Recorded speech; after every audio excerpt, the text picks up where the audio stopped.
ಜಗತ್ತಿನ ಅತ್ಯಂತ ಶ್ರೇಷ್ಠ ಆರ್ಥಿಕ ತಜ್ಞ ಭಾರತದ ಅಮೂಲ್ಯ ರತ್ನ ಮನಮೋಹನ್ ಸಿಂಗ್ರನ್ನ ನಾವು ಕಳೆದುಕೊಂಡಿದ್ದೇವೆ. ಬಡ ರಾಷ್ಟ್ರ ಎನ್ನುವ ಹಣೆಪಟ್ಟಿ ಕಟ್ಟಿಕೊಂಡಂತ ನಮ್ಮ ದೇಶಕ್ಕೆ ಸಂಪತ್ಭರಿತವಾಗಿರ್ತಕ್ಕಂಥ ರಾಷ್ಟ್ರಗಳ ಸಾಲಿನಲ್ಲಿ ತೆಗೆದುಕೊಂಡು ಬಂದು 5ನೇ ರ್ಯಾಂಕ್ಗೆ ಎತ್ತರಿಸಿರ್ತಕ್ಕಂಥ ಕೀರ್ತಿ ಮನಮೋಹನ್ ಸಿಂಗ್ ರವ್ರದ್ದು.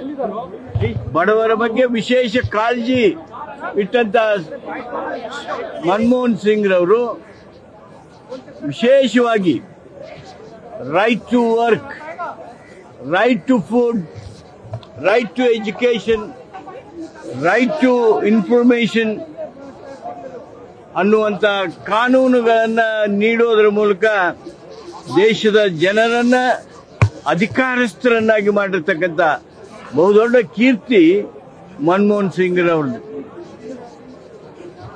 ನಮ್ಮ ದೇಶದಲ್ಲಿ ಮನಮೋಹನ್ ಸಿಂಗ್ ಅಧಿಕಾರ ವಹಿಸಿಕೊಂಡಾಗ 18 ಕೋಟಿ ಮಾತ್ರ ಮಧ್ಯಮ ವರ್ಗದವರಿದ್ದರು.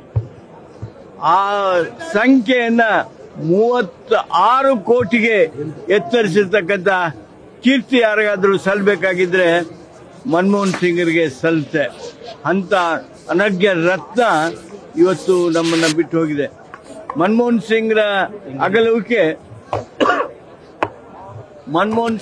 ಅಗಲುವಿಕೆ ಇದು ಕೇವಲ ಭಾರತಕ್ಕಲ್ಲ, ಜಗತ್ತಿಗೆ ತುಂಬಲಾರದ ಹಾನಿ. ಮನಮೋಹನ್ ಸಿಂಗ್ರ ಆರ್ಥಿಕ ಮಾರ್ಗದರ್ಶನ ನಮಗೆ ಮಾತ್ರ ದೊರಕಿರಲಿಲ್ಲ, ಭಾರತಕ್ಕೆ ಮಾತ್ರ ದೊರಕಿರಲಿಲ್ಲ. ಈ ಒಂದು ಮಾರ್ಗದರ್ಶನ ಜಗತ್ತಿಗೆ ಸಿಕ್ಕಿತ್ತು. ಒಬಾಮಾ ಅವರೇ ಹೇಳುವ ಹಾಗೆ ಅಮೆರಿಕ ತನ್ನ ಆರ್ಥಿಕ ಸಮಸ್ಯೆಯನ್ನ ಬಗೆಹರಿಸಿಕೊಳ್ಳೋದಕ್ಕೆ ಮಾರ್ಗದರ್ಶನ ಮಾಡಿದವರು ಮನಮೋಹನ್ ಸಿಂಗ್ ರವರು ಅಂತೇಳಿ. ಅಂತ ಒಬ್ಬ ಶ್ರೇಷ್ಠ ರತ್ನವನ್ನ ಕಳೆದುಕೊಂಡು ಭಾರತ ಬಡವಾಗಿದೆ, ಜಗತ್ತು ಬಡವಾಗಿದೆ. ನ್ಯೂಸ್ ಫಸ್ಟ್ ನಿರ್ಭೀತಿಯಿಂದ ನಿಮ್ಮ ಪರವಾಗಿ.